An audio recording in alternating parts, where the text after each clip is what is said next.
नमस्कार, मैं हिमांशु मिश्रा और आप देख रहे हैं न्यूज 24। तो किसका होगा छत्तीसगढ़? जी हाँ, छत्तीसगढ़ में इलेक्शन होने हैं और कुछ ही वक्त अब बचा हुआ है इलेक्शंस में। ऐसे में भारतीय जनता पार्टी हो या फिर सत्ताधारी पार्टी कांग्रेस हो, हर कोई अपना पूरा जोर लगा रहा है कि सत्ता में फिर से आया जाए।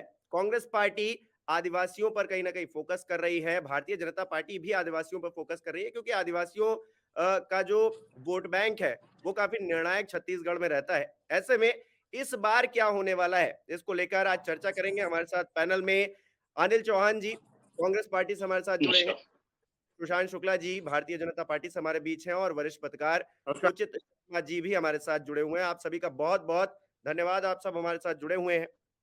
सबसे पहले अनिल चौहान जी, मैं आपके पास आना चाहूंगा। अब देखिए, छत्तीसगढ़ में आदिवासियों के हम जिक्र कर रहे हैं और आपके एक नेता अरविंद नेताम ने हाल फिलहाल में इस्तीफा दे दिया है। क्या वजह है इसकी कि आप एक ऐसे नेता को नहीं संभाल पाए चुनाव से पहले, जो कि इतने बड़े आदिवासियों के नेता माने जाते हैं और दशकों से आपकी पार्टी से जुड़े हैं? देखिए, निश्चित रूप से अरविंद नेताम जी बहुत वरिष्ठ नेता हैं हमारी पार्टी के और इंदिरा जी और नरसिम्हा राव जी की कैबिनेट में वो रहे हैं और बहुत बड़े बड़े नेताओं के साथ हमारे काम किया है। लेकिन अरविंद नेताम जी पहले भी एक बार कांग्रेस से बाहर हो चुके हैं और आपको मालूम है कि उन्होंने जय छत्तीसगढ़ के नाम से शोभन पोटाई जी के साथ पार्टी बनाई थी। और जी। अरविंद नेताम जी का जो मूल स्वभाव है, हो सकता है कि उनके मन माफिक कोई चीज़ नहीं हुई होगी। तो देखिए, एक पार्टी और संगठन में बहुत सारी चीज़ें होती हैं, उसके हिसाब से मनमाफिक नहीं, तो चीज़ें ये कह चलती रहे हैं। थे कि आप उनको साइडलाइन कर रहे हैं कहीं ना कहीं, तो इसलिए वो अब पार्टी में नहीं रहना चाहते। ऐसा नहीं है हिमांशु जी, क्या होता है मैंने पहले ही कहा कि एक बड़े परिवार, बड़ी पार्टी में कई बार हमारी महत्वाकांक्षा बड़ी होती है और हमको लगता है कि हमारी उपेक्षा हो गई है और उसके कारण लोग कई बार इस तरह से नाराज हो जाते हैं, ये चीज़ें चलती हैं। देखिए, इससे कांग्रेस को बहुत ज़्यादा फ़र्क नहीं पड़ता। आप देख रहे होंगे कांग्रेस में एक जो भूपेश बघेल जी ने सरकार में आते ही जो बड़े निर्णय लिए और चुनावी घोषणा पत्र के अकॉर्डिंग जो सरकार ने बड़े-बड़े निर्णय किए और छत्तीसगढ़ जिसका 15 वर्षों से कमीशनखोरी, भ्रष्टाचार और लगातार छत्तीसगढ़ पीछे की ओर जा रहा था। आज वो छत्तीसगढ़ पूरे हिंदुस्तान में एक रोल मॉडल के रूप में है, एक आइडियल स्टेट के रूप में जाना जा रहा है। कोविड जी। जैसी महामारी के बाद भी छत्तीसगढ़ की विकास की रफ्तार आप देख लीजिए, किसानों की आत्महत्याएं रुक गई, लगातार छत्तीसगढ़ में सभी वर्गों के लिए काम हो रहा है। तो मेरा मानना ये है कि देखिए इस तरह की चीज़ों से बहुत ज़्यादा फ़र्क नहीं पड़ता और हिमांशु जी क्षेत्रीय दलों का रिकॉर्ड आप भी जानते हैं, हमारे वरिष्ठ पत्रकार उचित शर्मा जी बैठे हैं, वो भी जानते हैं कि यहाँ जो लोकल क्षेत्रीय दल बने, तो अजीत जोगी जी ने बसपा से टाई अप करके फिर भी 5 सीटें निकाल दी, नहीं तो आप देखिए 1 डेढ़ % में ही क्षेत्रीय दलों का हमेशा चाहे गोंडवाना हो, चाहे दूसरे दल हो, इतने में ही सीमित हो जाते हैं। तो हमारा मुकाबला सीधे-सीधे कुल भारतीय मिलाकर जनता आप ये पार्टी के मान रहे साथ है। हैं कि आपके जो रिपोर्ट कार्ड था उसके आधार पर आप दोबारा वापसी करने को तैयार हैं? निश्चित रूप से हिमांशु जी, अब तो हमारे पास बताने के लिए काम है कि हमने जो घोषणा पत्र में वादे किए, वो पूरा करने का काम किया। दूसरा देखिए, जैसा कि मैं कह रहा था, हमारी main arrival Bharatiya Janata party है, हमेशा की तरह। और भारतीय जनता पार्टी तो अब चेहरा विहीन और मुद्दा विहीन हो गई है। इनको राष्ट्रीय नेताओं को लाकर यहाँ अमित शाह जी के 3 दौरे, ईडी, सीबीआई, आईटी, इनके भरोसे छत्तीसगढ़ जैसे प्रदेश में चुनाव नहीं जीता जा सकता है। आप देखिए, किसी भी बड़े मंत्री या नेता पर कोई एलिगेशन सिद्ध नहीं हो पाया, कुछ अधिकारियों को जेल में डाल के या लगातार गली-गली और नुक्कड़ चौराहे में ईडी, सीबीआई, आईटी के माध्यम से अगर लोकतंत्र को ऐसे प्रभावित किया जा सके तो संभव नहीं है। तो इनका धन बल और इस तरह से केंद्रीय एजेंसियों का इस्तेमाल करके इन्होंने और अपनी इमेज खराब कर ली है छत्तीसगढ़ की शांत फिजा में और मैं ठीक है समझता हूं देखिए सुशांत कि जी। इसका लाभ सुशांत ही जी, होगा। कितना आरोप लग रहा है आपके ऊपर कि आप ईडी सीबीआई के अलावा जो केंद्रीय मंत्री है उनका सहारा ले रहे हैं राज्य में अपनी सत्ता वापसी के लिए। प्रधानमंत्री नरेंद्र मोदी 7 जुलाई को पहुंचे थे और अब एक बार फिर से हो रहा है, उनका दौरा होने जा रहा है। तो क्या आपका जो स्थानीय नेतृत्व है वो इतना मजबूत नहीं है कि राष्ट्रीय स्तर के नेताओं को उतरना पड़ रहा है? भारतीय जनता पार्टी का एक एक कार्यकर्ता भारतीय जनता पार्टी का चेहरा है। मैं आपके माध्यम से स्पष्ट कर दूं, परंतु मैं हम्म। अपने साथी की कुछ बातों का जवाब देना चाहता हूं जिन्होंने छत्तीसगढ़ को देश में एक रोल मॉडल बनाने की बात कही। तो हाँ, मैं मानता हूं है कैसे भ्रष्टाचार। जी, आपकी आवाज़ कुछ ब्रेक हो रही है सुशांत जी, मैं आता हूँ, दोबारा आपके पास आता हूँ। उचित जी, आपके पास आना चाहूँगा। उचित जी, देखिए अनिल चौहान जी साफ तौर से कह रहे हैं कि हमने एक रोल मॉडल बनाया है और अपना जो कामकाज 5 साल का है उसको लेकर जनता के बीच में जा रहे हैं और दोबारा वापसी का दम भर रहे हैं। आप किस तरह से देख रहे हैं एक क्षेत्रीय जर्नलिस्ट होने के नाते, पत्रकार होने के नाते आप वहां की सियासत को या फिर कांग्रेस पार्टी के जो रिपोर्ट कार्ड दिखाया जा रहा है उसको किस तरह से देखते हैं? देखिए, ये छत्तीसगढ़ में 1 करोड़ लगभग जो है वो ट्राइब्स की पॉपुलेशन है हिमांशु। 32% लोग जो है वो ट्राइब्स हैं। अब ये है कि दोनों बड़े राजनीतिक दल अपनी-अपनी राजनीतिक प्रतिष्ठान से इनको कुछ अपनी महत्वाकांक्षाएँ भेजते थे। अब वो महत्वाकांक्षाओं से परे होके आदिवासियों ने खुद अपने एक राजनीतिक प्रतिष्ठान बोल सकते हैं आप उन्होंने चालू की है। तो पूरे के पूरे दोनों ही दल काफ़ी घबराए हुए हैं। हकीकत ये है कि 29 सीटें छत्तीसगढ़ में रिज़र्व है और लगभग 50 सीटों पे वो अपने दावेदारी करते हैं और प्रभावित करते हैं, बाकी 21 सीट को प्रभावित करते हैं क्योंकि वो वहाँ पे 20%, 22%, 25% कहीं-कहीं तो 40% तक भी है। तो ये देखना होगा कि ये जो दोनों दल घबराए हुए हैं, इनको अपनी कहीं न कहीं ज़मीन खिसकती दिखती है। आप देख चुके हैं कि भानु प्रतापपुर के जो उपचुनाव में लगभग 22-23 हज़ार वोट पाना एक बड़ी बात थी एक उपचुनाव में। तो कहीं न कहीं ये दोनों राजनीतिक दल घबराए हुए हैं और इनकी माँगें भी वाजिब है। रहा लेफ्ट टू राइट जाना या भाजपा से कांग्रेस में जाना और कांग्रेस से बड़े नेताओं का भाजपा में आना ये तो खैर ठीक है। नंद कुमार सहाय को भी आप देख सकते हैं हिमांशु नंद कुमार सहाय कुछ दिन पहले वो कांग्रेस में प्रवेश करते हैं। अरविंद नेताम वो अपनी ही पार्टी बनाते हैं। तो हकीकत ये है कि ये स्पष्ट तौर पे कहूँ हिमांशु तो दोनों ही लोग अपने-अपने दल में एनपीए अकाउंट हो चुके हैं। आप हाँ, नॉन हाँ। परफॉर्मिंग एसेट आप इनको बोल सकते हैं अपने-अपने दल की और ये जो चीज़ें हैं, अरविंद नेताम की जो बात कर रहे हैं आप, अरविंद नेताम के ये आप इसको फासले तो काफ़ी दिनों से थे सीएम हुँ, साहब से, हुँ, लेकिन फैसले अभी आए हैं। आप इस रूप में हाँ, देख सकते हैं कि ये हुँ, काफ़ी दिन से इनका ये चल रहा था कि इनका जो 36 का आंकड़ा, थोड़ी दूरियाँ, थोड़ी हुँ, तल्खियाँ जो थी वो काफ़ी दिनों से चल रही थी। उनको हुँ। तवज्जो नहीं मिल रही थी, कहीं-कहीं अपने को इंसल्ट फ़ील कर रहे थे। उनको जो तवज्जो मिलनी चाहिए थी राजनीति में वो नहीं मिल पा रही थी। उचित तो जी, वो पार्टी जी, स्थानीय स्थानीय जो नेतृत्व है भारतीय जनता पार्टी का, उसको किस तरह से देखते हैं आप? क्या वो दमखम नहीं नहीं रहा कि राष्ट्रीय नेताओं को आना पड़ रहा है, प्रधानमंत्री अब दूसरी बार जा रहे हैं 1.5 महीने में? देखिए, भारतीय जनता पार्टी की छत्तीसगढ़ इकाई में आप बोल सकते हैं कि राष्ट्रपति शासन लागू है। ये जो छत्तीसगढ़ इकाई है, ये हुँ, इनका केंद्र शासित प्रदेश है इनके लिए। इनके हुँ, लिए एक यूनिट केंद्र के ऑफिस में बनाई हुई है कि छत्तीसगढ़ वहीं से हैंडल होगा। ये हुँ, बात सत्य है। ये बार-बार अमित अमित जी के, जामवाल जी के ये दौरे हैं कि एक्चुअली हकीकत ये है कि राजस्थान में इनको उम्मीद दिखती है। भारतीय जनता पार्टी की हिमांशु बात करें तो भारतीय जनता पार्टी को एक दिखती है।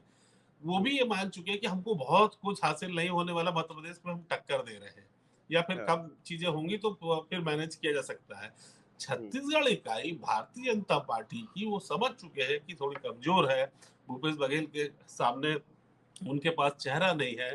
तो स्पष्ट तौर पे बहुत साधारण बात करूं कि जिस क्लास में बच्चे कमजोर होते हैं प्रिंसिपल उसी क्लासरूम में ज्यादा एंट्री करते हैं।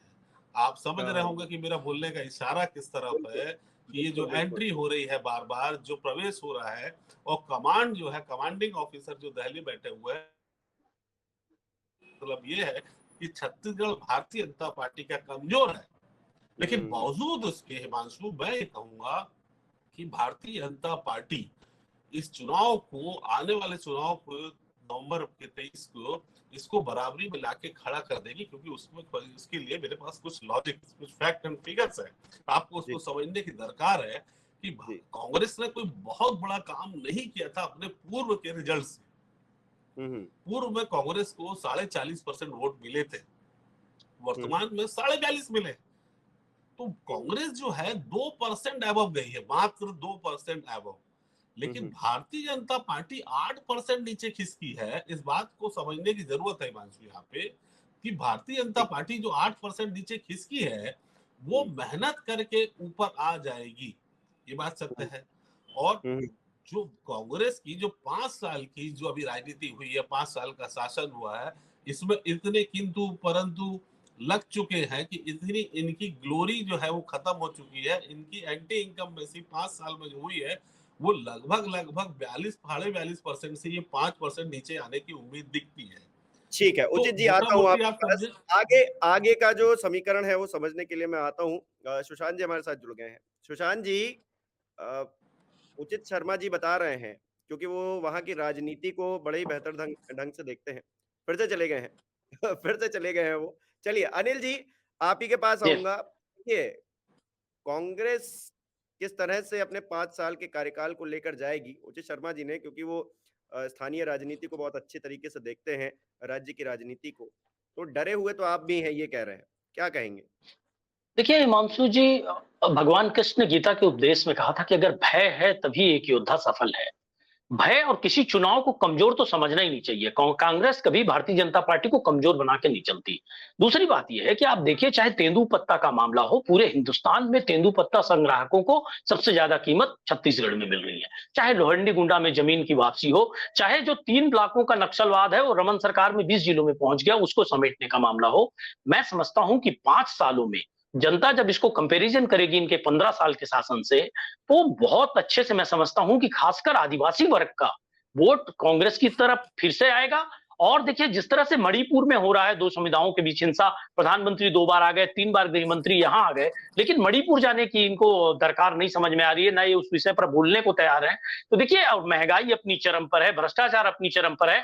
मैं समझता हूं कि जनता बीजेपी भारतीय की जनता तरफ से पार्टी तो से कहा उब जा रहा चुकी है है। कि महिला अपराध की पराकाष्ठा हो गई है। राहुल गांधी और प्रियंका गांधी कब राज्य में आ रहे हैं, ये बताइए। अब बताइए। हिमांशु जी, अगर एनसीआरबी के आंकड़े देखें तो महिला अपराध मध्य प्रदेश में हमसे ज्यादा है। जबकि मैं आपको एक रेशियो बता रहा हूं, मैं मध्य प्रदेश से भी अभी भी वर्तमान में मैं मध्य प्रदेश में बैठा हुआ हूं। अभी देखिए, मध्य प्रदेश में आप चले जाइए, वहां महिलाओं के अपराध दर्ज नहीं हो रहे हैं। जबकि ललिता बनाम गुजरात शासन में सर्वोच्च न्यायालय ने व्यवस्था दी है कि किसी भी स्टेट की पुलिस न्यायाधीश बनने की कोशिश ना करे, वो पहले मामला दर्ज करे। मणिपुर में आपने देख ही लिया कि जीरो में कितनी कायमी हुई और किस तरह की स्थिति हुई। छत्तीसगढ़ में महिलाओं के अपराध के प्रति सरकार संवेदनशील है, और जागरूकता के कारण थोड़ा सा महिलाएं ज्यादा पुलिस स्टेशन में गई, अपराध भी ज्यादा दर्ज हुए। लेकिन आप अगर कार्रवाई का आंकड़ा देखें तो छत्तीसगढ़ में अपेक्षाकृत त्वरित कार्रवाई हो रही है और महिलाओं को इंसाफ मिलने का काम हो रहा है। तो देखिए, ठीक ऐसा है। नहीं है, बहुत बेहतर स्थिति में सरकार है। और अरविंद नेताम जी का, जहां तक माननीय उचित शर्मा जी ने एक विषय उठाया, उसका भी जवाब देना चाहूंगा कि उन्होंने कहा कि ठीक है, सरकार ने उस पे बहुत आते काम हैं, नहीं उस किया। पे देखिए, आते हैं। चाहे अरे जी सुशांत जी की बात सुन लेते हैं। सुशांत जी, क्योंकि जी बार-बार डिस्कनेक्ट हो जा रहे हैं। सुशांत जी, आपकी पार्टी का रोड मैप क्या है? वहाँ पर स्थानीय नेतृत्व को लेकर मैंने सवाल पूछा ही था कि वो इतना कमज़ोर हो गया है क्या, कि उसे राष्ट्रीय स्तर के नेताओं की ज़रूरत पड़ रही है? सुशांत जी?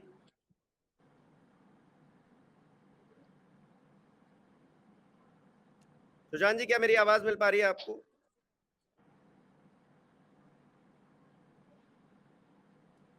चलिए, वो शायद कुछ दिक्कत है। अनिल जी, अपनी बात को कंप्लीट करिए।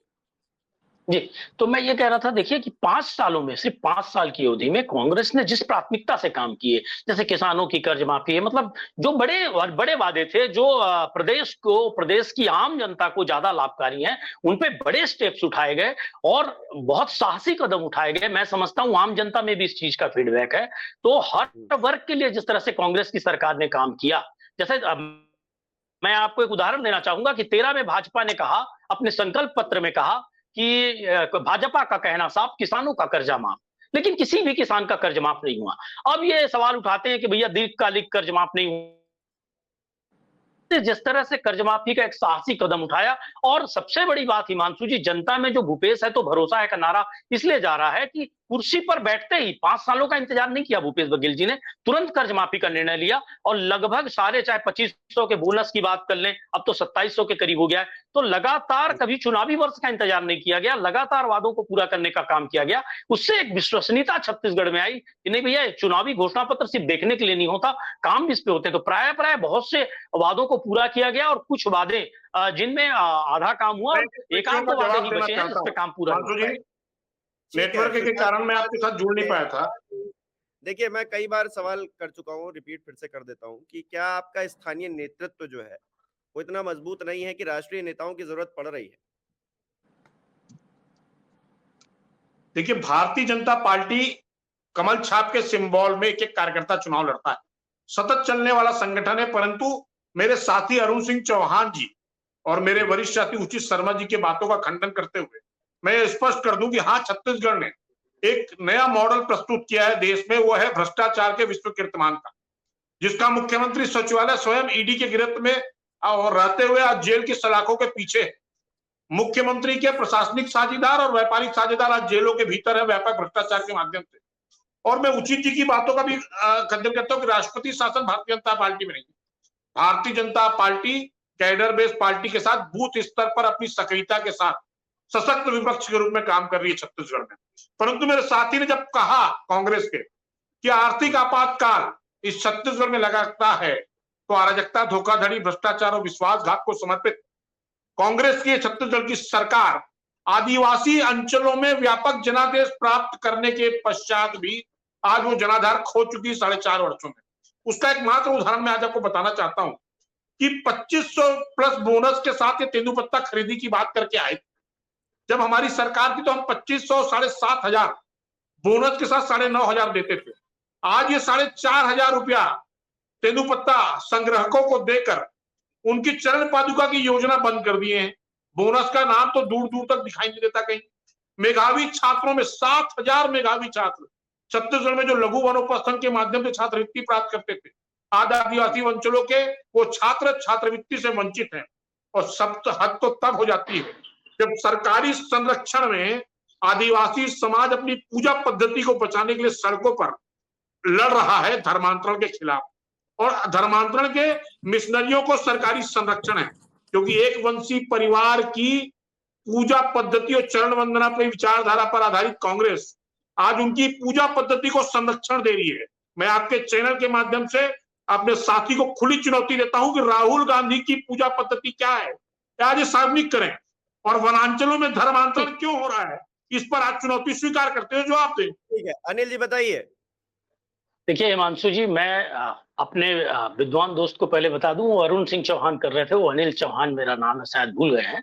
दूसरी बात यह है कि मैं समझता था कि एक विद्वान और वाकपटु नेता है, उनको जिन बड़े तथ्यों को रखना था वो अपना सेल्फ गोल मार रहे हैं, ऐसा मेरा मानना है। देखिए, तेंदुपत्ता संग्राहकों को हिंदुस्तान में सबसे ज्यादा कीमत तो मिल ही रही है, अब उनका बीमा भी करा दिया गया। आप देखते रहोगे कैसे मिल रही है, मैं बताइए ना, मैं आपको पूछना चाहता हूं। अब उसमें बीमा तय कर दिया गया कि उनको बीमा राशि मिलेगी।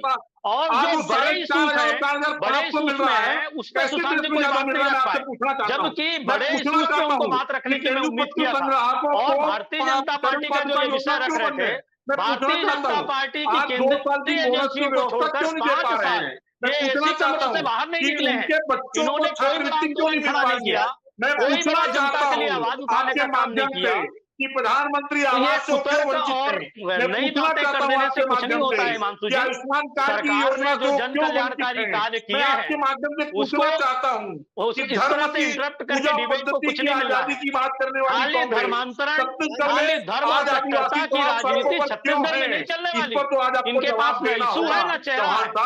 अब ये धर्मांतरण और दूसरे विषयों पे डाइवर्ट करने की कोशिश करेंगे तो ऐसा नहीं चलता है। भारतीय जनता पार्टी दो नेताओं अमित शाह और नरेंद्र मोदी के इर्द गिर्द घूमती है। आप भी जानते हैं इनका राष्ट्रीय अध्यक्ष तक गौड़ है, सिर्फ 2 लोगों के इर्द गिर्द भाजपा घूमती है। अरे तबादला उद्योग चलाने वाले किसी भी डिबेट को, किसी भी तर्क को, किसी भी तथ्यात्मक बात को आगे आने से, जनता के बीच आने से रोकने का काम ही इनका है। आज अपनी गिरेबा पे झांकते हैं तो गिरेबा पे झांकना चाहिए। अनर्गल डिबेट को प्रभावित करना, न्यूसेंस करना, इससे कोई फर्क नहीं पड़ता है। जनता सब जानती है हिमांशु जी। झांकना चाहिए आपको। और एक सेकंड सुशांत जी, आपने सवाल पूछा, उसका जवाब तो ले लीजिए ना। जवाब सुनने में कोई इनको कुतर्क करके डिबेट को डिस्टर्ब करना दिक्कत इसलिए हिमांशु जी की असली बात जनता के बीच आ जाए, सच जनता के बीच आ जाएगा तो ये क्या करेंगे? ये सच को रोकने के लिए इनका प्रोपेगेंडा है। इसी तरह का ये प्रोपेगेंडा हर जगह करते हैं, चाहे वो डिबेट इनको फोबिया है गांधी परिवार का। जब स्टेट की बात होती है तो राहुल जी की बात करने लगते हैं, जब स्टेट में इनके नेतृत्व की बात होती है तो प्रियंका जी की बात करने लगते हैं, क्योंकि प्रियंका जी राहुल जी मोदी सरकार के खिलाफ लगातार आवाज उठाते हैं। तो सिर्फ मोदी की चरण वंदना के चक्कर में इस तरह से चालू है और सोनिया गांधी की कांग्रेस की यही बलिहारी है। अरे सवाल पूछेंगे तो जवाब भी सुनेंगे ना सुशांत जी, कि बोलते ही नहीं इनको भाषण देना है, क्या करिएगा? वो लोग आपके राष्ट्रीय चैनल पर खुला झूठ कहे, उस पर तो जवाब नहीं बनता ना साहब। प्रश्न का जवाब तो प्रश्न के रूप में, उत्तर के रूप में देखे रहिए। सुशांत जी, चैलेंज दिया है, स्वीकार तो करने दीजिए अनिल जी को, बात तो अपनी रखने दीजिए। अनिल जी अपनी बात रखिए। मैं कह रहा था हिमांशु जी, इस तरह की अनर्गल बिना तथ्यों वाली बात या गांधी परिवार का फोबिया, जब स्टेट की बात हो रही है, आपका जो इशू है उस पर बात हो रही है, उस पर बात होनी चाहिए। दिल्ली के नेता अरे सुशांत जी सुन तो लीजिए, उसके बाद आप बोलिएगा।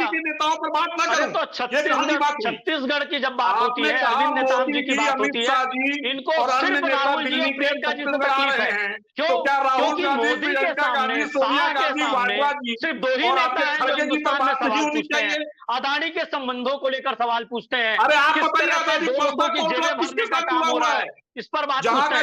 और बड़ी बात हिमांशु जी है कि पूर्व मुख्यमंत्री रमन सिंह और इनके 9 सांसद, उनकी तक हिम्मत नहीं है कि अमित शाह और मोदी जी के सामने कोई सवाल पूछ सके। तो अब ये क्या करें? इस तरह से कुतर्क करके इनको डिबेट को खराब करने का काम करना है। कि परसा कोल ब्लॉक में, अदानी के कोल ब्लॉक में कांग्रेस राज्य सरकार का क्या लेन देन है, ये रिश्ता क्या कहलाता है, इस पर जवाब इनसे पूछिए। सुशांत जी मेरा सवाल तो सुन लीजिए। मैं ये कह रहा हूं कि क्या ऐसा नहीं है कि केंद्रीय नेतृत्व अभी से सक्रिय हो गया है भारतीय जनता पार्टी का, और स्थानीय नेतृत्व जो है वो कहीं ना कहीं उस तरह मजबूत नजर नहीं आ रहा है? सवाल तो पूछा जाएगा ना, क्योंकि सत्ता पक्ष की जितनी भागीदारी होती है विपक्ष की भी उतनी ही होती है। तो राज्य में अगर आप विपक्ष में हैं तो किस तरह से आप काम कर रहे हैं, आपका रोड मैप क्या है, पूछा तो जाएगा ही ना। ये वाटर बाउंड्री वाली जो एक दिशा चल पड़ी है ना कि आप उनसे सवाल पूछिए हम आपसे पूछ लेंगे, तो ये मत करिए। आप अपनी बात बताइए सुशांत जी। मैं आपसे बताना चाहता हूं, आपने कहा कि सरकार में विपक्ष काम, सरकार के विरुद्ध विपक्ष सड़कों पर नहीं है और केंद्र की भाजपा के नेता यहां चला रहे हैं, सक्रिय हैं। मैं आपसे प्रश्न पूछना चाहता हूं कि बेरोजगारी, कल तक जो सरकार बेरोजगारी के 1% भी नहीं होने का दावा करती थी, आखिर मुख्यमंत्री निवास पर युवा मोर्चा के घेराव के बाद बेरोजगारी भत्ता पैदा कर दिया इन्होंने। अपने घोषणा पत्र पर सवाल खड़े करने वाले लोग आज बेरोजगारी भत्ता क्यों खड़ा किया? अगर युवा मोर्चा का आंदोलन सफल नहीं था तो बेरोजगारी भत्ता जारी नहीं करना था। वहीं पर प्रधानमंत्री आवास योजना पर आखिर इस बजट में प्रधानमंत्री आवास का प्रावधान क्यों लाना पड़ा? इस पर जवाब दें। मैं आपसे पूछना चाहता हूं, गौठानों पर भारतीय जनता पार्टी जब सड़कों पर उतरी तो गौठानों की व्यवस्था को सुचारू चलाने के लिए क्यों सरकार को झुकना पड़ा? हिमांशु जी, इनको भाषण देना है आपके चैनल पर, ना इनको तथ्यों पे बात करनी है ना विषय पर बात करनी है, क्योंकि तथ्यों और विषय पर बात करने में फंस जाएंगे। अरे इनको गोबर का पैसा खा जाने वाले लोग, आप तथ्यों की बात कर रहे हैं, भाषण देते रहना गोबर है। का पैसा खा जिस जाने वाले विषय पर आप सवाल पूछे या मैं पूछूं या ये खुद सवाल पूछे, उस पर जवाब देने का भी समय नहीं देना है इनको। ना तो एक्टिव लिसनर है, ना इनको सुनना है ना समझना है। बिना तथ्य की बातें करके आपके डिबेट को, आपके लोकप्रिय चैनल के डिबेट को खराब करना है। मेरी एक सलाह है कि डिबेट में ऐसे विषय और इस तरह की चीजें होनी चाहिए कि तथ्यात्मक मैं आपसे बात कर सकूं, आप मुझसे बात कर सकें और दर्शकों तक वो चीज पहुंच सके। लेकिन सिर्फ एक ही व्यक्ति बोलते रहे और वो भी बिना तथ्य का बोलता रहे, अपने ही अपने सवाल पूछते रहे, उस सवाल का जवाब भी ना सुने, ये कैसे डिबेट सफल हो पाएगा इस तरह का? मैं आपसे पूछना चाहता हूँ, गौठानों पर सरकार से इतने हड़बड़ा गए हैं, इनको इतना फोबिया हो गया है, इतना भयभीत हो गए हैं कि इनको कुछ बोलने का नहीं समझ में आता। सिर्फ धर्मांतरण, कट्टरता, नफरत और इनको कुछ सुनना भी नहीं है, तो क्या डिबेट करेंगे साहब बताइए? अरे अनिल जी, मैं आपसे तथ्यों पर बात कर रहा हूँ, तथ्यों पर जवाब दीजिए ना। आपके नेता टीएस सिंहदेव जी का खुला पत्र प्रधानमंत्री आवास पर है, उस पर जवाब दीजिए आप। उस पर भी तो जनजातीय समाज का हक था ना आवाज पर। आवाज बंद करवाऊं? आप एक सेकंड रुक जाइए, मेरी बात सुन लीजिए। इस तरह से नहीं होता है डिबेट। उचित जी, देखिए दोनों ही पार्टियां आपस में लड़ लें कितना भी, लेकिन जनता को तय करना है। तो जनता को क्या दिखाई दे रहा है? ये 5 साल का जो रिपोर्ट कार्ड है ज्यादा भारी दिखाई दे रहा है, या फिर जो विपक्ष में रहकर भारतीय जनता पार्टी ने प्रयास किए वो ज्यादा दिखाई दे रहे हैं? क्या दिखाई दे रहा है जनता? नहीं, नो डाउट कि भारतीय जनता पार्टी अब प्रयास कर रही है। भारतीय जनता पार्टी ने बहुत मेहनत की, वैसे ही जैसे कि हमारे सुशांत शुक्ला जी बड़ी मेहनत के बाद ऑन स्क्रीन दिखे, उसी प्रकार के मेहनत जो है भारतीय जनता पार्टी भी कर रही है। और वो डिबेट में जिस तरीके से उन्होंने डिबेट को बराबरी में ला दिया, मेरा मानना है कि वो 2023 का चुनाव भी भारतीय जनता पार्टी इसको बराबरी में लाके खड़े कर देगी। और 5 साल की एंटी इनकम्बेंसी के आधार पे और जितने भी करप्शन हुए, जितने इश्यूज हुए और जिस प्रकार से ईडी का भी अपना एक प्रकोप है यहाँ पे, ईडी विंग जी जो है वो आप बोल सकते हैं जिस प्रकार से कांग्रेस आरोप लगाते आई है, अन्य दल आरोप लगाते आए कि ये उनकी अपनी विंग है, नो डाउट हो सकती है, लेकिन भ्रष्टाचार तो हुआ है, उसके जवाब तो देने पड़ेंगे सरकार को। भ्रष्टाचार में जो आप 4-4 किलो सोना निकल रहा है, करोड़ों रुपए निकल रहे हैं, 2-2 3-3 आईएएस आपकी जेल में है, 2-2 3-3 आईएएस आपके एब्सकॉन्डिंग है। इसका जवाब तो सरकार को, सत्ता को देना पड़ेगा, और यही बड़े मुद्दे जो लेके विपक्ष जाएगी तो निश्चित तौर पे आप कमतर तो नहीं आंक सकते भारतीय जनता पार्टी को। उनके पास अपनी एक विचारधारा है, उनके पास अनुसांगिक संगठन है, तमाम लोग काम कर रहे हैं। पिछले चुनाव से उनको मेहनत कर, पिछला चुनाव छत्तीसगढ़ इकाई ने लड़ा था हिमांशु 2018 का, भारतीय जनता पार्टी की छत्तीसगढ़ इकाई। इस बार भारतीय जनता पार्टी 2023 के चुनाव भारतीय जनता पार्टी की केंद्रीय इकाई चुनाव लड़ रही है। ये फर्क को हमको समझने की आवश्यकता है, और उस केंद्रीय बॉडी जब काम करती है तो उसमें इनके सभी अनुसांगिक संगठन काम करते हैं, चाहे वो आरएसएस हो, चाहे बजरंग दल हो, चाहे विश्व हिंदू परिषद हो, चाहे और भी दल हो। तो पिछले चुनाव अब के चुनाव में थोड़ा सा फर्क है, और काफी अच्छा रिस्पॉन्स भारतीय जनता पार्टी को यहाँ उम्मीद है, और कटघरे में खड़े करेंगे। रहा आदिवासियों की बात, तो दोनों ही दल तवज्जो दे रहे हैं। आपकी अभी दिल्ली में फिलहाल जिसको एक्सेप्ट नहीं करेंगे भारतीय जनता पार्टी की, दिल्ली के झंडे वालान में, आरएसएस के ऑफिस में इन्हीं की गणतंत्र गुणवान, इन्होंने ही बुलाया सबको, सभी आदिवासी दल के लोगों से बात किया। अब वो गणतंत्र गुणवाना हो, आदिवासी दल हो, छत्तीसगढ़ निषाद पार्टी हो, तमाम लोगों से उन्होंने चर्चा की। तो इन छोटे छोटों के साथ संधि में भी जा सकती है भारतीय जनता पार्टी छत्तीसगढ़।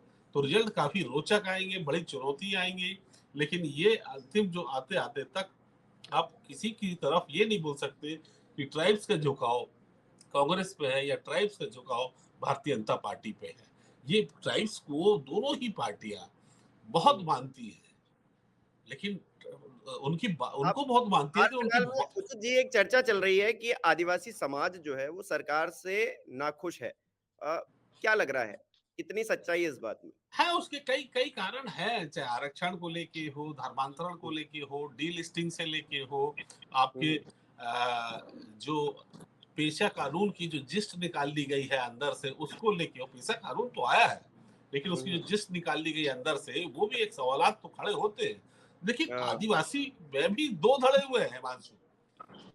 यहाँ भी एक धड़ा जो सरकार के साथ है, और एक धड़ा जो सरकार के विपक्ष के साथ है। तो आप उनको भी एक साथ नहीं मान सकते कि उनकी अब सवाल उठता है कि वो किस धड़े की आवाज आ रही है जो आप कह रहे हैं। तो हमको ऐसे भी बांट के देखने पड़ेंगे कि किस धड़े की आवाज, किस गुट की बात हो रही है। अब कितना सभी गुट आपस में सामंजस्य कर पाते हैं, क्योंकि यहाँ पे दो भागों में बटा हुआ, आप सरगुजा के लोग हैं और यहाँ पे बस्तर के लोग हैं।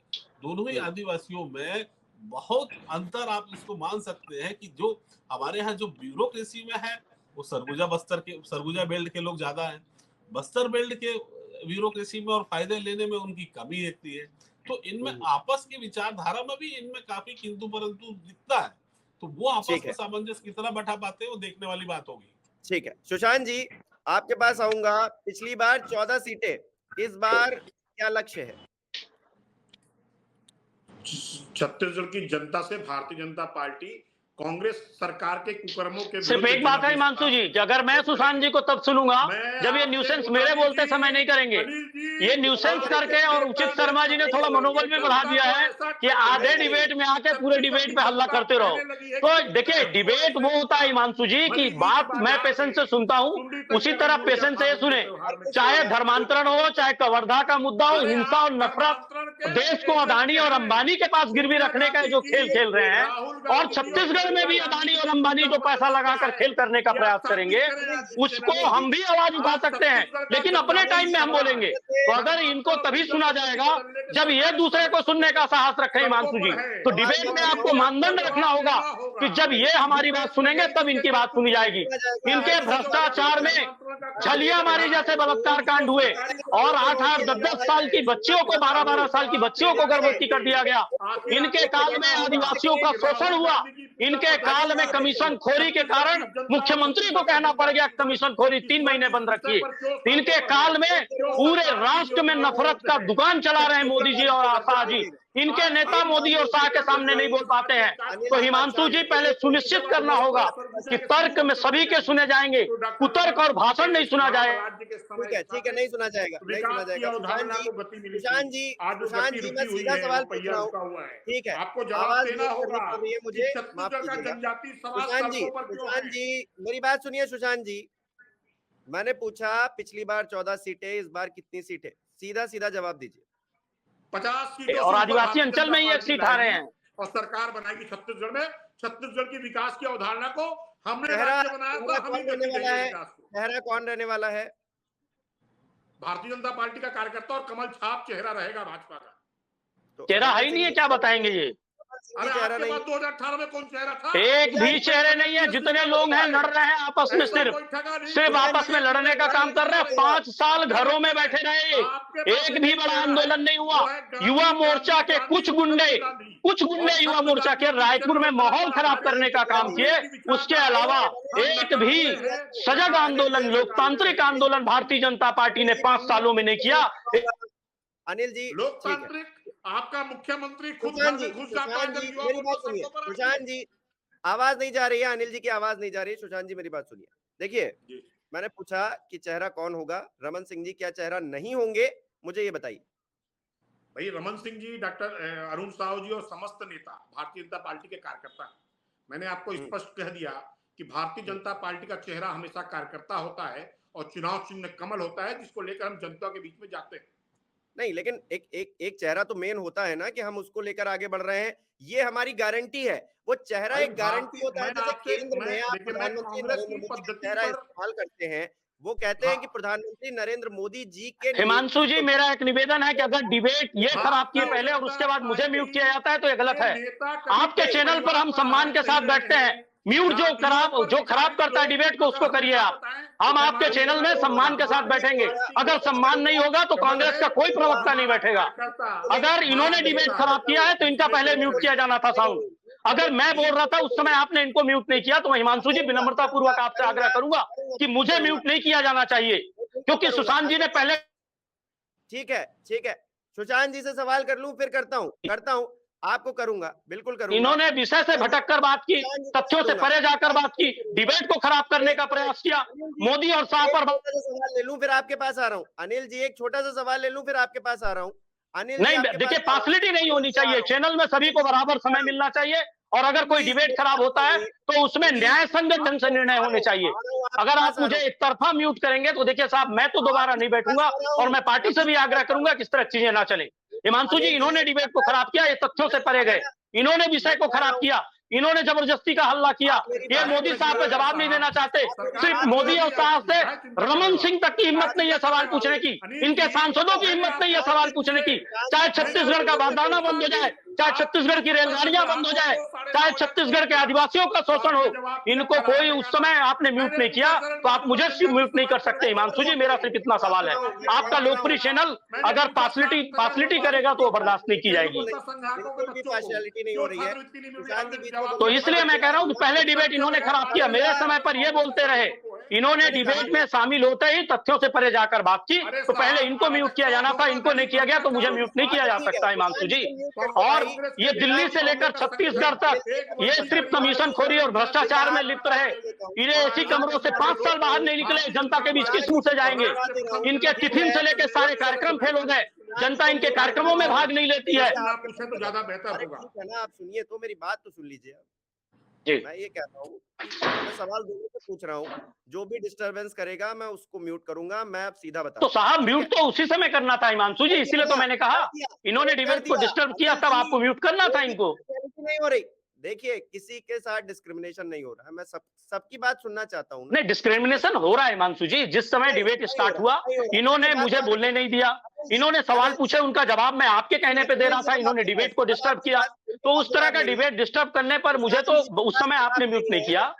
कर रहा हूँ, इस बार कितनी सीटों का लक्ष्य लेकर आप चल रहे हैं, मुझे बताइए। पिछली बार 71, इस बार 75 पार का लक्ष्य कांग्रेस लेकर चल रही है। और जिस तरह से हम लोग लगातार उपचुनाव जीते, नगरीय निकाय जीते, जनता ने हमारे कार्यों पर मुहर लगाई। भूपेश बघेल एक लोकप्रिय चेहरा है और लगातार कांग्रेस ने काम करके दिखाया। इनकी तरह केंद्र में चाहे अच्छे दिन की बात हो, चाहे 15 लाख की बात हो, चाहे दूसरी बातें हो, सिलेंडर 1200 हो गया और सर पे सिलेंडर लेकर नाचने वाले आज सदन में प्रोपेगेंडा कर रहे हैं, मणिपुर पे जवाब नहीं दे रहे हैं। ये लोकतांत्रिक विषयों का और लोकतांत्रिक जो मूल्य है उनका जिस तरह से भारतीय जनता पार्टी ने दमन किया है, उसका सजा उसी से। निश्चित रूप से हमारा चेहरा भूपेश बघेल है और भूपेश बघेल जी के कार्यों को लेकर कांग्रेस जाएगी जनता के बीच। और कांग्रेस ने मैनिफेस्टो के अकॉर्डिंग जो वादे पूरे किए हैं उसको लेकर जनता निश्चित रूप से मुहर लगाएगी हिमांशु जी। और आपसे निवेदन सिर्फ ये है कि जो सवाल हो 11 सीटों में से 9 भारतीय जनता पार्टी। जी लोकसभा के चुनाव में क्या हो जाता है? देखिए हिमांशु जी, इस देश में नफरत और कट्टरता को लेकर अंग्रेजों ने इस देश पे शासन कर लिया। तब आप कहेंगे कि गांधी के आने के बाद ही देश एक क्यों हुआ, उस समय एक क्यों नहीं हुआ जब ईस्ट इंडिया कंपनी और ब्रिटिश आए। देखिए नफरत और कट्टरता, बांटो और राज करो की नीति जिस तरह से कुछ मीडिया समूहों को, कुछ उद्योगपतियों को साध के मोदी और शाह की जोड़ी ने इस देश में काम किया, उसकी बदौलत है कि हम लोकसभा चुनाव में फेल होते हैं। लेकिन ये तिलिस्म टूटने वाला है। अब देश की जनता जानने लगी है कि ये सिर्फ नफरत की दुकान चलाकर बांटने के आधार पर देश में राज करना चाहते हैं, धर्म के आधार पर देश को। छत्तीसगढ़ में तो पहले से जानते हैं, छत्तीसगढ़ में जब इन्होंने चाहे नारायणपुर हो चाहे कमरधा हो, जब भी इन्होंने बांटने का प्रयास किया, इनको मुंह की खानी पड़ी। और अब देश में भी ये वातावरण बन रहा है। अब देश की भी जनता समझ रही है कि नफरत की दुकान चलाकर ये राज करने का प्रयास कर रहे हैं। हिमांशु जी, उचित शर्मा जी, क्लोजिंग कमेंट चाहूंगा आपसे। आप क्या तस्वीर देख पा रहे हैं ओवरऑल जो इलेक्शन होने वाले हैं? अब ज्यादा वक्त तो बचा नहीं है, प्रयास शुरू हो गए हैं। किसके प्रयास में ज्यादा आपको तेजी दिख रही है? किसके प्रयास ज्यादा तीखे नजर आ रहे हैं आपको इस वक्त? अभी के हालात को लेकर मैं क्लोजिंग कमेंट चाहूंगा आपसे। डेफिनेटली मैं कह रहा हूँ कि ये पूरे 1 करोड़ जनता को ये हेलो जी जी जी, ये आवाज 1 आ रही करोड़ है। वोटर्स को लुभावने के दोनों अपने अपने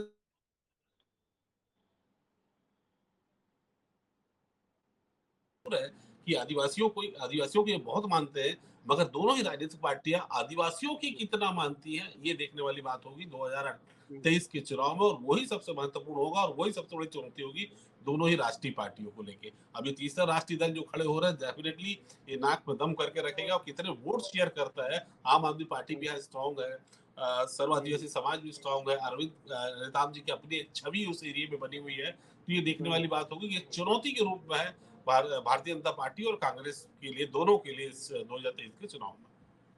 चलिए, बहुत बहुत शुक्रिया आप सभी मेहमानों का जुड़ने के लिए। अनिल जी, सुशांत जी, उचित जी, बहुत बहुत शुक्रिया आप सभी का जुड़ने के लिए।